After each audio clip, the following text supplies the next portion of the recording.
Lubee Bat Conservancy. Brian speaking. Brian, hi. This is Karen from countyfairgrounds.net, and I understand you have a bat festival coming up. We do. It's in 4 days. It's our 15th annual Florida Bat Festival. We're going to be celebrating Lubee's 30 years.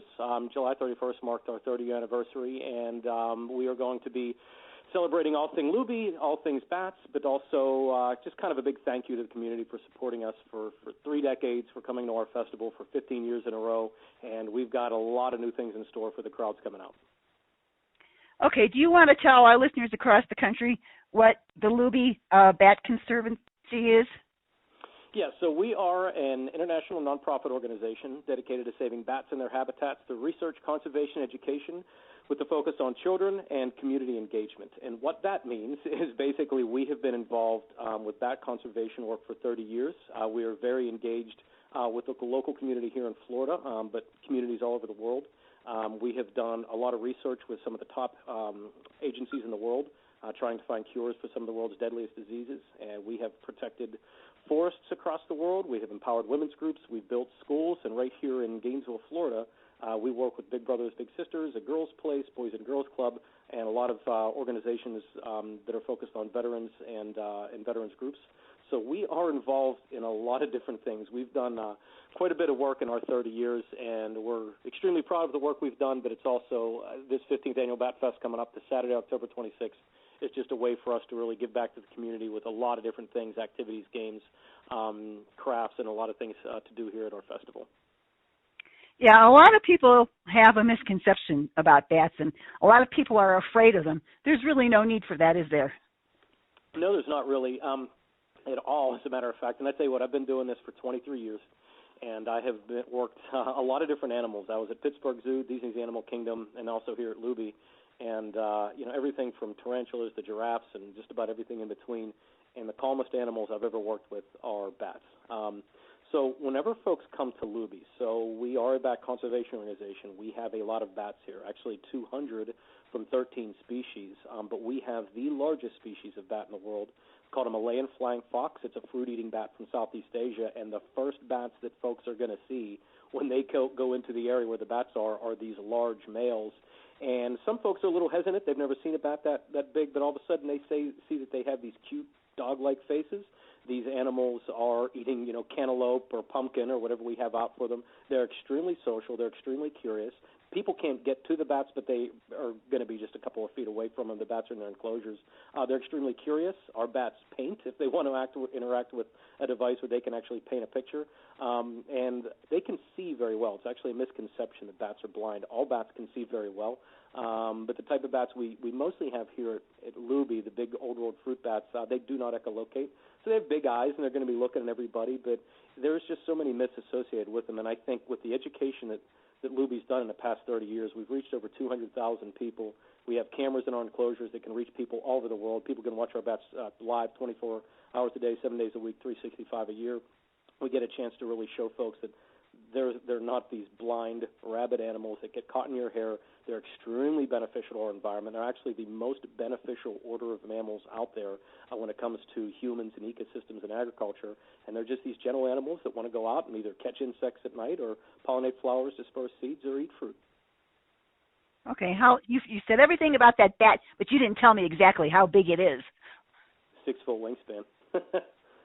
Yeah, really? Yeah. Our bats. We have 13 species, including some native bats, which I'll talk about in just a bit. But we have the largest species of bat in the world, it's a Malayan flying fox, with a 6-foot wingspan. And we actually had 11 babies born earlier this year. And the babies are just miniature versions of the mother. The bats they're mammals just like us. They're fully furred. And whenever they give birth, it's, head first, basically looking at mom.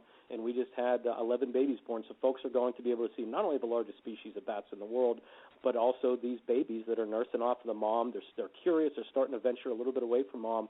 So folks are going to get a really good show, especially with those babies. But we also have some native bats here. We do a lot of work in Florida and the Southeast We do a lot of site surveys, just surveying different types of properties, private, residential, for not only wildlife in general, but for bats. And we do a lot of acoustic monitoring where we set up microphones to listen to bat echolocation and ID the species through their calls. But we also put up bat houses. And we put up over 60 bat houses around the state. And it was just kind of a natural fit when an opportunity came up to rescue these bats, these native bats of the United States. There's an organization that's closing down in Michigan. We had an opportunity to take these bats in, and we have some native big brown bats that folks are going to be able to get to see as well. So not only do we have the giants, but we also have some native Florida bats, native American bats that folks are going to be able to see whenever they come out here. How long do bats live generally? So, I mean, it depends really on the species. That we have the big flying foxes from Southeast Asia and Africa. They can live well over 30 years. And we actually had a bat. Unfortunately, she passed away earlier this year, but she was at least 32. So she was extremely long-lived. And our native bats that we have can live upwards of 15, 20 years. So, you know, a lot of people, when they think of bats, and you had mentioned earlier, Karen, about, a lot of misconceptions. People think of bats as flying rats, flying mice. And that's completely untrue. So if you look at the tree of mammals, I guess you can say, with all the different branches, and this is kind of a generalization, but really humans and primates and rodents are on one side of that tree, and bats and carnivores like lions and tigers and other animals called parasodactyls, which include rhinos and tapirs and horses, they're kind of on the other.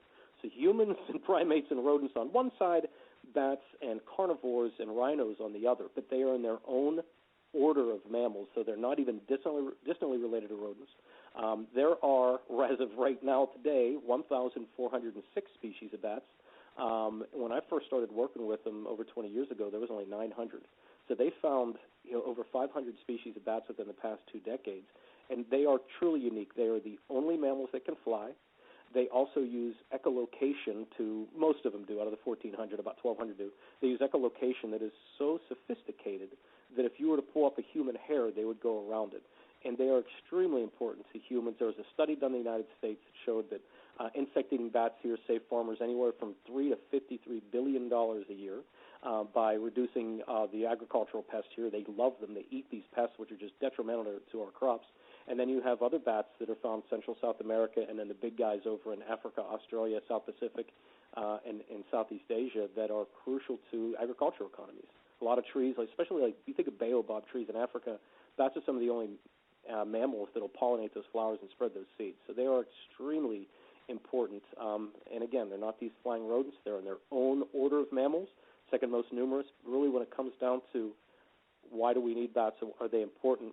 And I always use this analogy, but the pandas are cute, but what do they really do for humans if we have to put value to them? I hate to say it, no offense to the panda folks, but if we have to put value to things, bats are the most important mammals to humans when it comes to insect control, agricultural crops, pollination, seed dispersal, and even there's been numerous studies done in Central and South America and Southeast Asia that whenever forests are clear-cut for agriculture or slash and burn or whatever the reason is, a lot of the first plants, shrubs, trees that come up are bat-dispersed seeds. They're extremely important. Up to 90% of the regrowth is due to bats.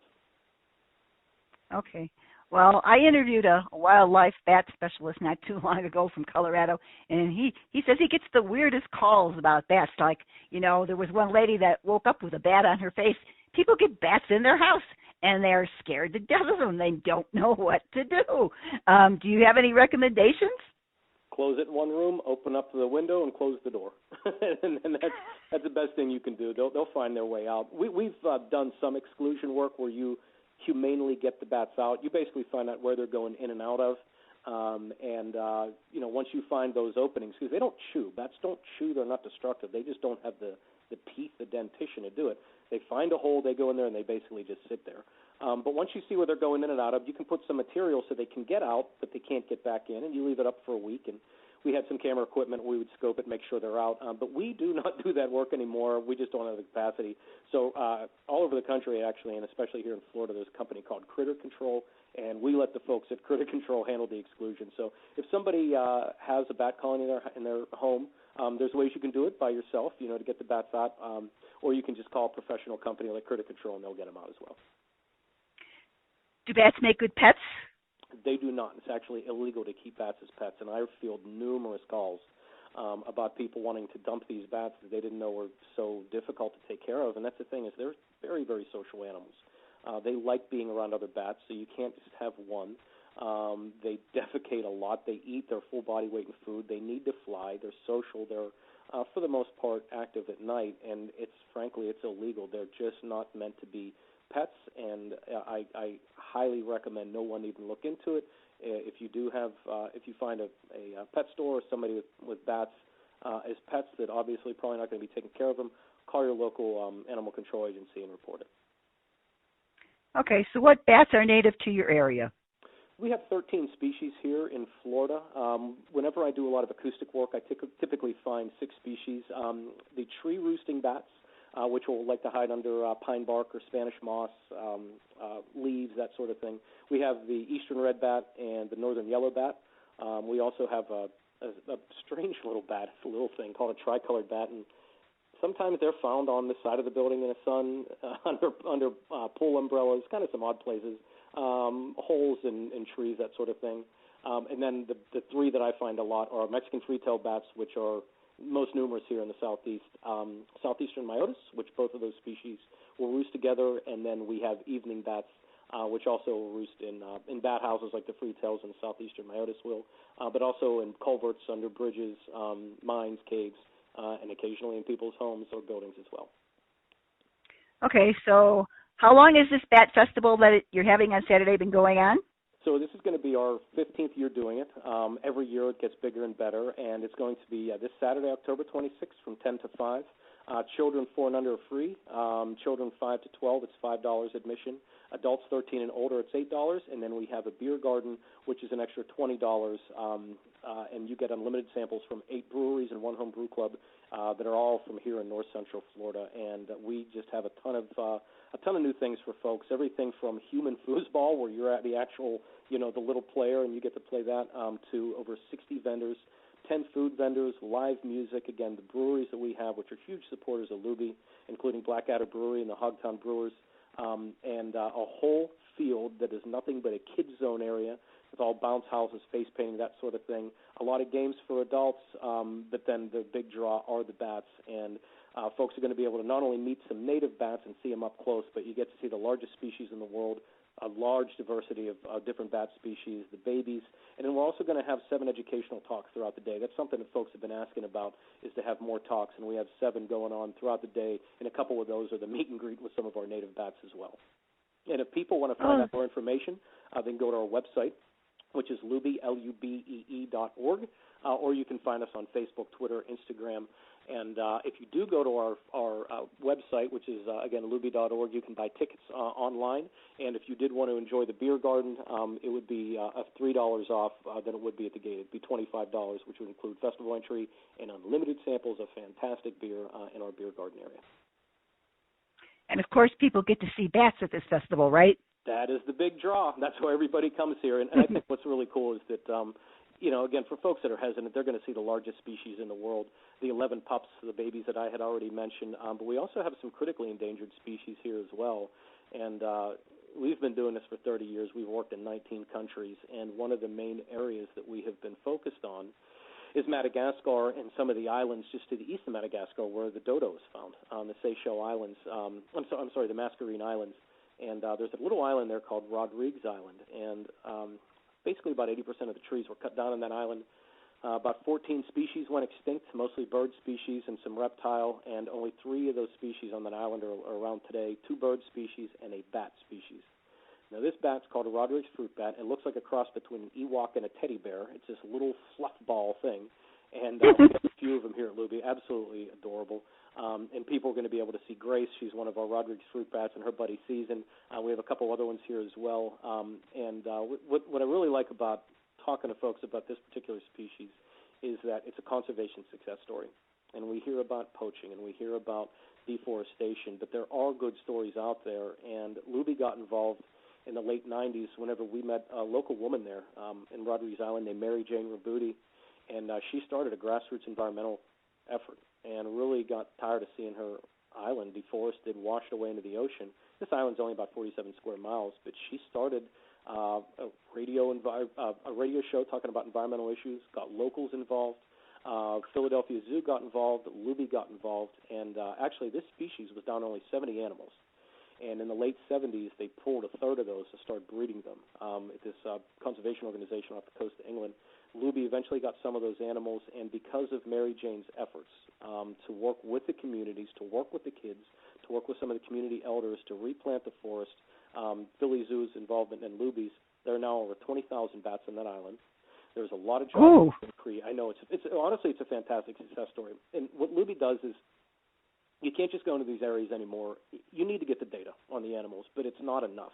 You got to go in there and make a difference. So if we're going to talk about Rodriguez Island, and Lubee's been doing this in our history, we paid for her, along with Philly and a couple other zoos, we paid for her to have a job and we gave her financial backing.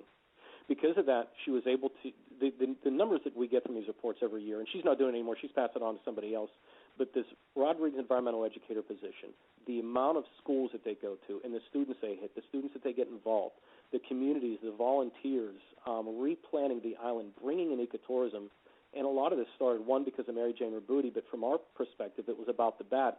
But whenever you take this holistic approach with the animals, with the community, the people that are living around these animals, you can have success, and it works. And we've done it in the Solomon Islands, we've done it in Madagascar, we've done it in 19 countries around the world. And it's fantastic to see this happen. And that's one of the things we want to do at our festival this Saturday, is that we really wanted to make this the biggest festival we have as a thank you to the community. They've been supporting Lubee, supporting our education programs, and supporting conservation efforts as well that actually have a lasting difference. It's nice to go in there. You need to get the natural history information on these animals, but you can't just leave and not give back. You know what I mean? So that's what I really like about the fact that we have these bats here, that we can tell this story because it's going on. This is something we fund every year, and I'm very proud of the work that we've been able to do, and that work has been because of the community that we have and the donors and our members to Lubee. And folks will be able to find out when they come to the festival, they'll be able to find out how they can get involved in making a difference, not only here with species in Gainesville, but the education programs we do with local schools, but then our programs around the world as well. Okay. All right. Sounds like a great time. So what time does your festival start? It's going to be this Saturday, October 26th. It runs from 10 to 5, and if folks are interested in the beer garden, they start pouring at noon. Sounds great. Thank you for the interview, Brian. I really enjoyed it. All right. Thank you, Karen. I very appreciate it. Thanks. Bye-bye.